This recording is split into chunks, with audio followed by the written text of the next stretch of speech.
everyone, this is Marcia from One Scrap at a Time, and I'm back this month with another Stash Bash YouTube video.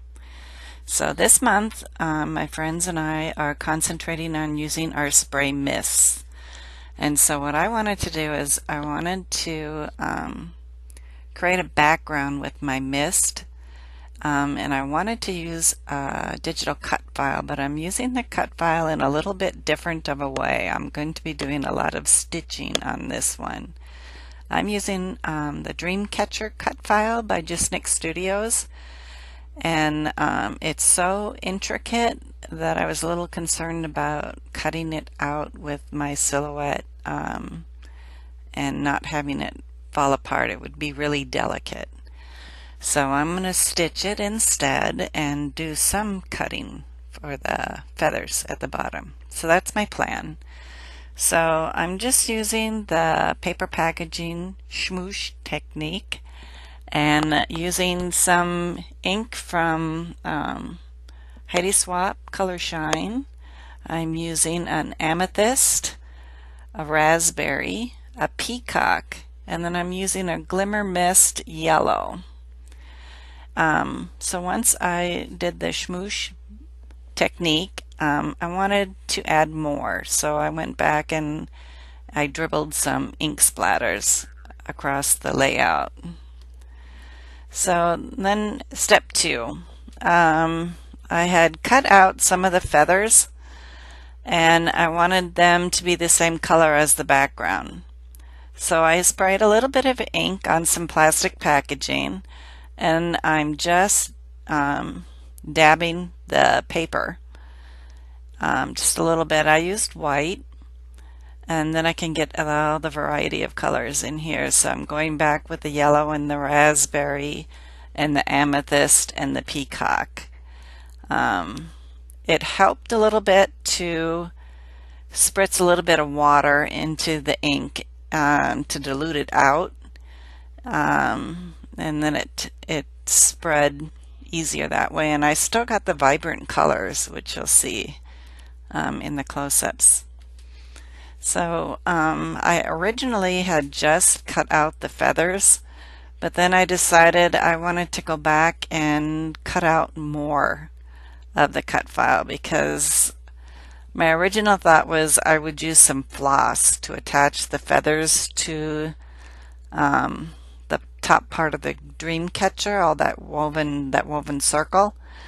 But after stitching the woven circle, I didn't think it would look as nice as if I used the paper.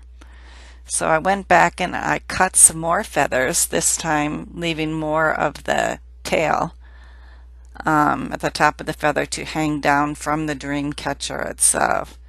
And I really liked doing this, because what it did is it enabled me to layer the feathers on here, so it gives it a little dimension and it makes it look like there's more than one feather hanging down there. So I had glued the first set of feathers down, and these are going to be glued down just over the top, exactly over the top, but I'm leaving the bottom loose. I'm only gluing the top. And this just worked out perfect. I love the variety of colors. I love that it's all tied into the mist at the top. And you can see on here too the stitching I did, all the stitching. I used, maybe like 15 different floss colors. So I started at the inside of the Dreamcatcher circle, and I just worked my way out, starting with some darker colors, and then I got lighter until I got to that very outer circle, and then I thought I should go dark again, so I went with a navy blue on the outside of the circle. And I really love how this turned out. It took an incredibly long time to stitch it. It was over a couple different days, but that was okay. I had a few days home where I was sick and just wanted to be a couch potato. This was a good activity for me to do. I could sit and stitch and relax and catch up on some TV shows. So if you're looking for something to do while you're watching TV, this is an awesome cut file to stitch.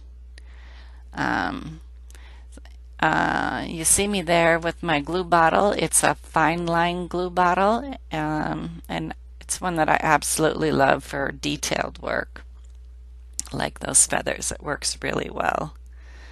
So I also like to use excess packaging behind my photos. It gives it a little bit more stability and then saves on my foam tape as well. So I'm not actually gonna glue that photo down yet. I want to kind of decide where everything is going to go. So I'm looking through some ephemera pieces from the new Bohemian Dream collection from Coco Vanilla. This is just a gorgeous collection. I was just going through some vellum pieces there, and I really love how the vellum looks against the spray mist. You can still see the color of the ink underneath the vellum pieces. It's just gorgeous. So when I saw this collection from Coco Vanilla, I knew I had to have it, even though I have an awesome stash of Coco Vanilla. I just had to have this one too. So now I'm going through the cardstock ephemera pieces. I wanted to cluster some flowers there in the bottom corner. So I'm going through and trying to decide which ones I wanted. I need to cover up part of the dream catcher that I didn't stitch, because I figured, why stitch it if my photo's going to be there? So there's a little bit at the bottom edge of the photo that I need to cover up. So that's what I'm fussing with there, with the flowers there underneath. So one of the ways that you can adhere these vellum pieces down is using a Xyron sticker maker. It is the best for adhering vellum pieces. You can, this one that I'm using, you can pick up at Joann's or Michael's. It's disposable. It's not one of these that you would refill like the other ones. And it's wider. I think it's 2.5 inches wide. So you can get some of the bigger die cut pieces through here versus the 1-inch one. And what you saw me doing there, I have a bone folder that I just rub along the back of that sticker sheet just to make sure I get all of the adhesive adhered to the back of the vellum. This will guarantee a no-show adhesive look underneath you. So when I am putting those vellum pieces down, you will not see the glue at all underneath there. It's just awesome. So you do have to be careful peeling them up from this sheet, because vellum is pretty delicate and it will tear. So I'm trying to be very delicate here.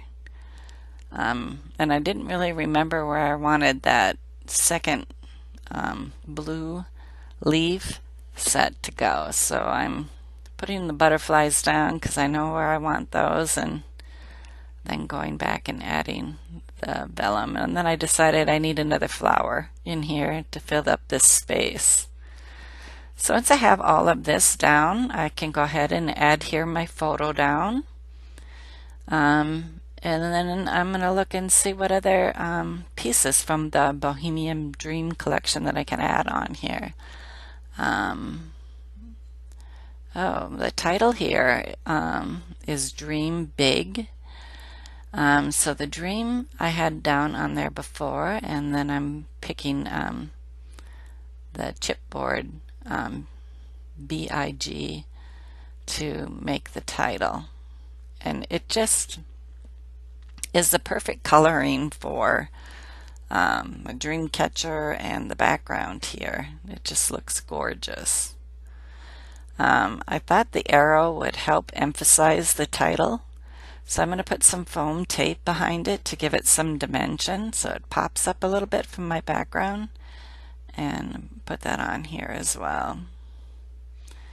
There's a little photo tab I wanted to put up at the top of my photo. It says favorite, but I decided that also needed some foam tape underneath it to pop it up so it wouldn't get lost underneath my photo. So I decided to use the butterfly flare, and I want to put some floss behind it. So I'm just separating out some floss strands. So I'm using a single strand of floss and then just bunching it up underneath my photo and a little bit on top, and then setting that flare pin right on top. So I'm going to do the same thing at the upper corner of my photo for some consistency. So I had thought I really wanted to use that little coupon there with some quote on it, but it was just too big. So instead, I decided on the Hello Beautiful ephemera piece, and I'm going to put that just underneath my photo. Then I add a few enamel dots, and I'm going to call this baby done. And I am just really, really happy with how this one turned out. So there are lots of other designers hopping with me today. There is going to be a link at the end of my video to point you to the next one in the list. And I'm so glad you could stop by and join us today. I hope you subscribe if you like what you see. Thanks a lot for stopping by. Bye-bye.